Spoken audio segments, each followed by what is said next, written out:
Right guys, we found ourselves on the job. It's been quite a crazy morning. Was up early, had a lot of things to do before we left for work, and we're in a place I did say was going to be in Pangbourne. That's where I was told the place is roundabout, but it's right in the sticks somewhere. It's been a real nightmare to try and find. The sat nav has struggled to find the drop pin. It's down this little side road. We're in a place called Upper Basildon, out the back of Reading somewhere. And this house is tucked away.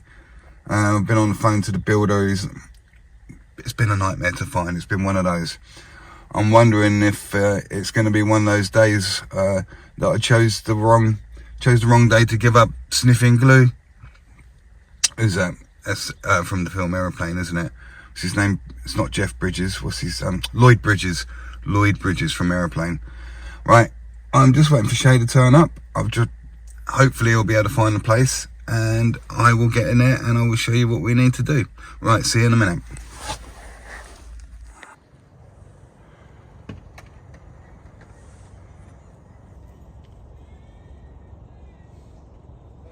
Okay, so here we are entering the property now. It's a bit of a rat run and there's lots of work being done all over the place. But we are up here. Oh, there's a dodgy step there. So, we have this to do. All this is to be curved.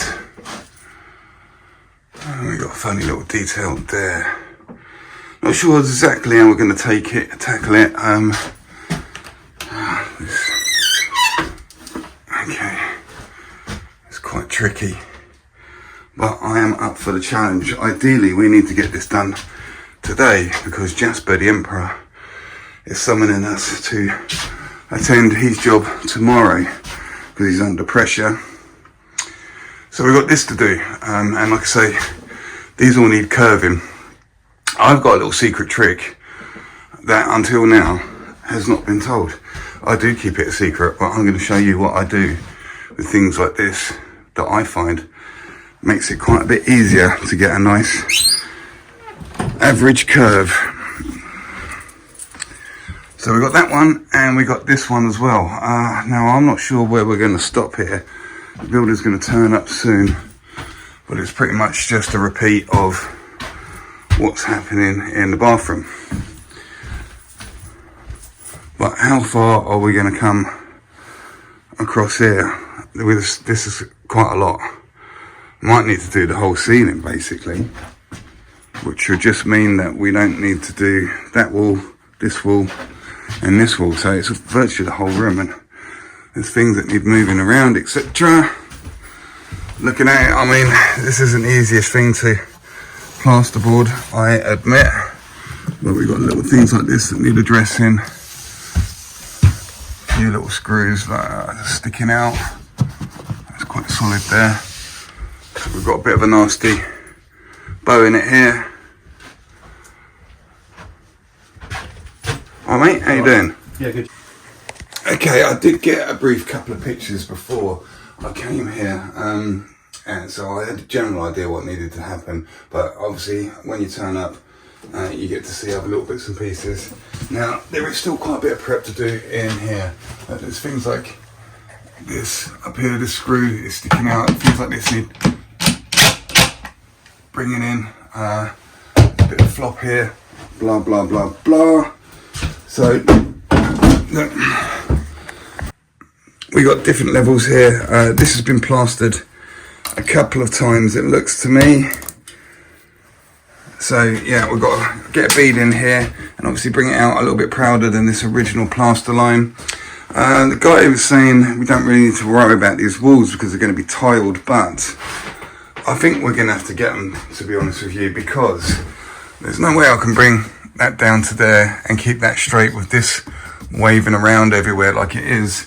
It's just one of those things. It's an old property, the timbers, they've got new going into old. This is what plasterers do. This is what we sort out. We make life easier for the tiler if we can get this all straight for him. The whole place is to be curved, the rest of the house is. Now let's have a look at this. There was a door stop down here, because this door was coming and hitting, so the door stop stopped this from hitting there. So I'm saying, because it's such a small room, should we just get this door off? And then, so I've taken the little door stop off, which was down there in that hole, and it just gives us enough room just to get in the side there and get those screws out of the hinges. Because you're not getting in that side. It's literally millimeters. Oh, that door would never be coming off unless it opened the other way. And also as well, you notice this shower door, I've only just got it, I don't know, so it opens all that way. But then if you go this way, you try and close it up, it hits the ceiling there. So we're going to have that off as well, I think, before we do anything else, to make life a bit easier for us. But just trying to get in and out of there with tools. Like I say, this is what we're going to tackle today. I've just met the builder. There's no way we're going to get all of this done in here as well. It's just dropped some materials off. We've got to hump. We're going to be humping 10 bags up here. So yeah, it looks like it's going to be the majority of the room, barring this wall, this little dwarf wall, and this end wall. Everything else needs doing. And like, it's all been banged around. Look, we've got all popping nail heads here. This all needs addressing. This isn't a sort of job where we're just going to come in and throw plaster around everywhere and it'll all be done. There's prep to be done here. Otherwise, there's lots of potential for cracking. Okay, so as you can see, it's quite tricky in here. We've got some scrims up, and where we're going to be putting curves on an extra weight, I've taken the time to put staples in quite a lot of this, just to ensure they stay up, because you put a lot of weight on scrims with wet plaster, there's a good chance it can pull the scrim off of the angle. Down the sides here, because it's so deep, I think what we're going to do is knock up some bonding. I'm going to get some bonding going and start forming these curves. And we need to get some screws in there as well. And I'm going to bond these out before I put the beads on, because I'm going to use the trowel to come across and use this as my level and bring this out, bring it out bonded, and then let that bonding pick up, and then get our beads around the edge once we've got the level that we need, because it's quite difficult to get your bead up, get it perfectly where you need it, especially for thin coat. So yeah, we're going to get levels first and then find where they are and then put the beads on top of the new levels, rather than trying to guess where those new levels are going to be with the beads. And like I say, so you might notice I've not scrimmed this up first because it's so deep, and I'm going to get the bonding in there. I'm going to get the bonding in there first, and then once the bonding's in there and out to level, then I'm going to staple some scrims over this gap. So a little trick for you here, we need to knock up some bonding, and we need it to go off quite quickly. This is what we need before we start any multi-finish. So a little trick is, look, I've knocked up a tiny little bit of bonding at the bottom of the bucket there. Probably about 4 or 5 good handfuls and a little bit of water, and I've knocked it up really stiff. Now bonding's really sensitive to doing things like that to it, so what I'm going to do is just leave this 5-10 minutes picking up, okay, and then I'm going to come back to it and I'm going to add more bonding and water to it to get it to the point where we can actually use it, because it's too stiff to move around at the moment. You won't be able to plaster that, but by doing this, it's really accelerating the setting time. There we go, look, we've knocked it down to a usable condition, and that should go off faster because we knocked it up really stiff and then knocked it back with water than it would do if you just knocked it up in the regular way. Okay, so we've taken the time to straighten things out with bonding and such. Like I said, we're putting curves on this.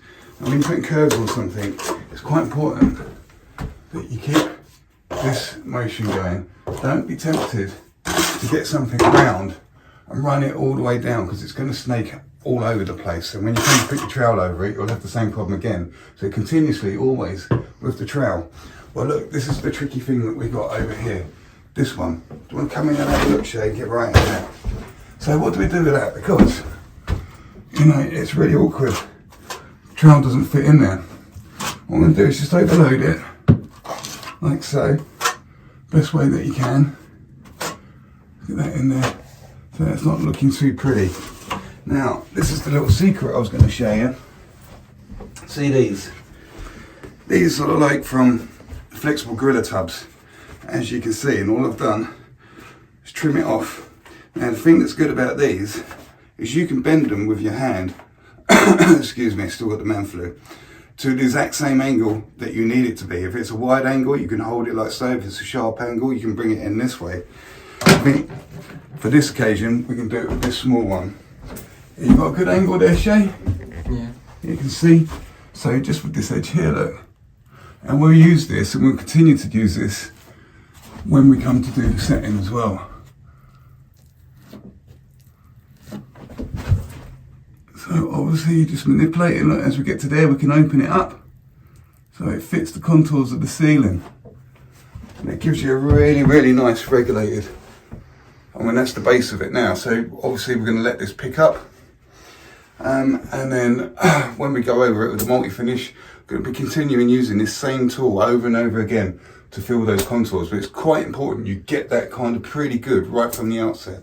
Right, this bond is going off, we need to clean it out and just get some more beads and scrim up.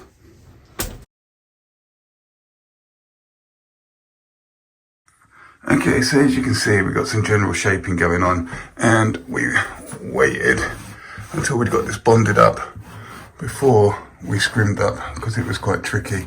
Bond is going right off, a little bit of wet stuff over here. We've got some staples in this to hold this up, but I'm quite happy. We needed the speed to get this into some sort of shape so that we can push on. Now you can see how deep this was, because remember this old ceiling was recessed right down there, so we used what was there, held the trowel up, and worked out how much depth we needed on top of this piece of plasterboard before we could put the bead up. Now it looks quite untidy at the moment, but now it's picked up a little bit. Take a trowel and trim this back, and it should give us a much nicer edge to staple our bead onto.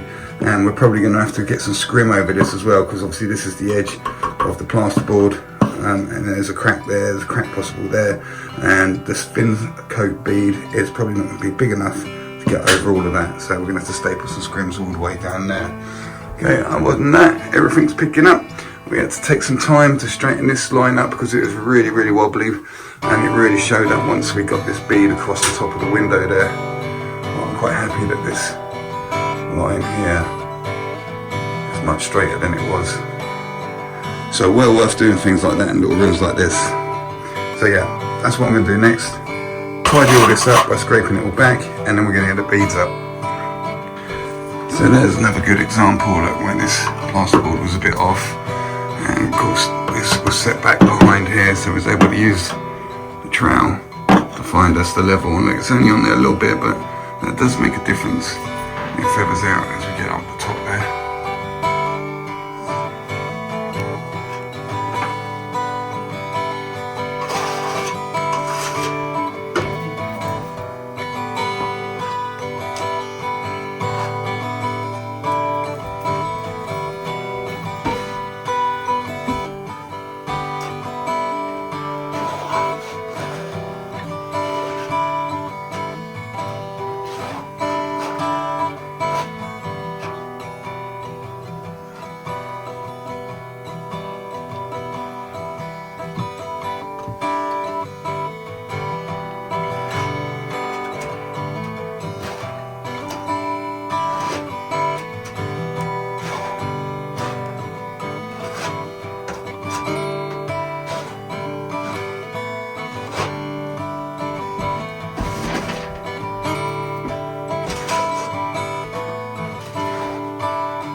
it's a good idea to get it as good as you can with the trowel from the outset.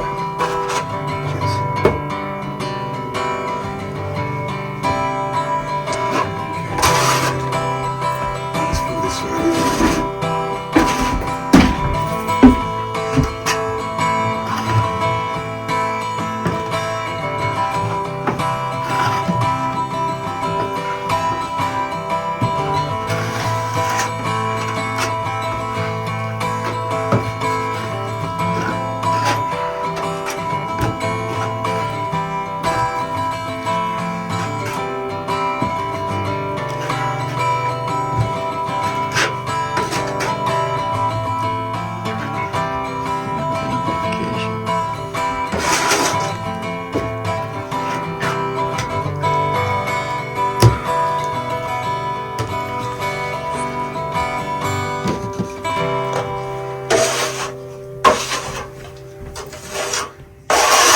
That's all for now, really, isn't it? Yeah.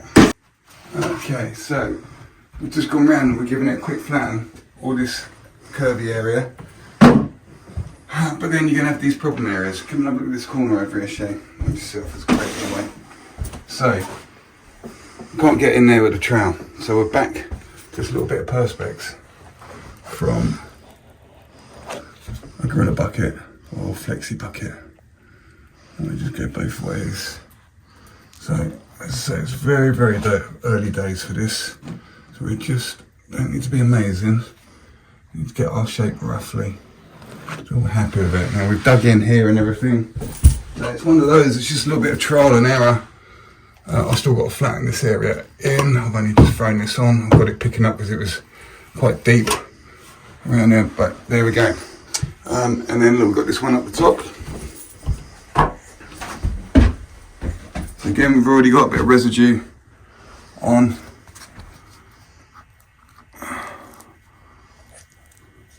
Just coming at it, bending it and warping it exactly how it needs to go to fill the curve that you need. Let me just come in the other direction now. The hole you need to fill. And so it doesn't have to be crazy accurate right from the outset, because this will just get easier and easier as the gear picks up and time goes on. Now if you want to, if you're having trouble, you can move the discrepancy. That's what I keep telling a lot of people. So we'll get this area that we can't get with the trowel, yeah, and then we'll put a discrepancy, let's say for there, yeah, because it went there. Now we've moved that discrepancy to somewhere where we can actually use a trowel to get rid of it.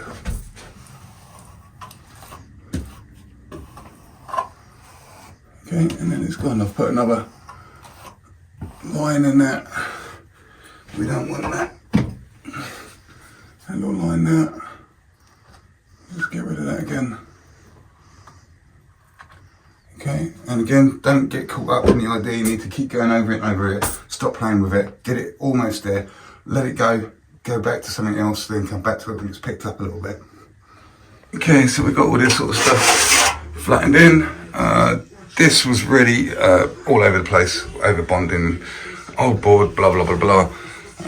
This is the same gauge we got on here, and we had enough to get around these beads. Then we knocked up about another hawkful or so, and we got the bottom of this wall on, and enough to dub out these nasty beads down here. So one gauge, half a gauge. Now we're going to knock up another little bit, and we need to get the rest of this on inside these reveals. And then, as you can see, this bit up here. Now, you probably, if you're not experienced with this sort of stuff and your angles and things, you probably do well to leave it here. But we're pushed for time, and our quota is to get this complete today. So we need to push on and persevere and get these extra awkward angles done. Now, you could leave it at this and wait for this to be finished and then come back and pick up these other little bits. It might make it easier for you. But to have all these angles live all at the same time with the curves and everything is quite tricky, if I do say so myself. Okay, so we're getting there. Everything's live, everything's on. It's just a case of seeing this all home now. It is quite tricky. Made a bit of a mess around the top of tiles, but there was a big gap there that I had to fill where the old plasterboard. So I'd rather see that temporarily dirty so I can get a nice edge on it. We'll start brushing them in soon, don't worry about that, they will clean up. But yeah, I'd rather see them temporarily dirty rather than permanently have a really bad line all the way up and down there. So look, as this is picking up, tiny little bit of residue there. And as I say, this gets easier and easier the more it picks up. And it's better than trying to get it in with a sponge or your wet brush. There we go, it's pretty consistent 3-way curve.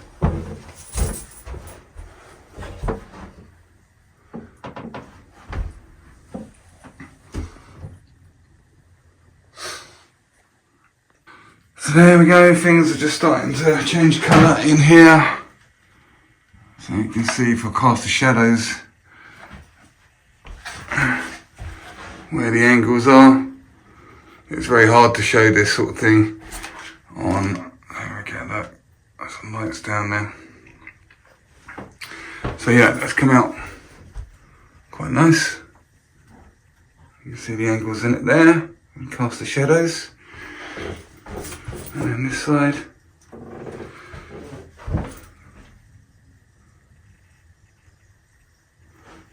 And the side here, look. So these little corners like here will be one of the trickier things to get. Here and here, look. Tiny little mark there, look. Let's get that.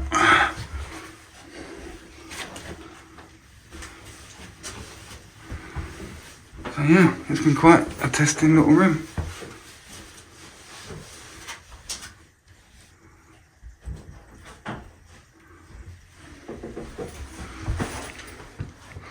Angle through here.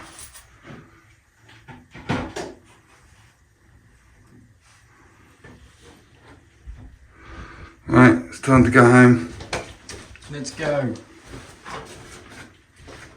Let's go, let's go, let's go.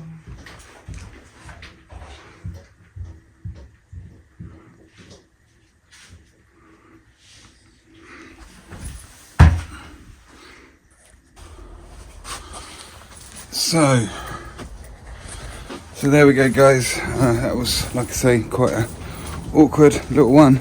Probably, oh Jesus, probably would have been a lot easier to break that up in 2 pieces, but we had to get that done today. So tomorrow we're in for Jasper the Emperor. So what's the day? It's Friday. What?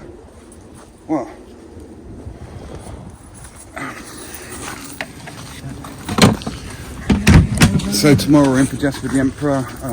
She wants to start at like 6 in the morning as usual. And then I might have a little job to do on Sunday. As I say, it's gone crazy again. So you guys have an amazing Friday night. That's what it is now. I'm not sure when I'll get this one up. I might get out tonight. I might get out tomorrow. Don't know. As usual. Right, have a good one. See you soon.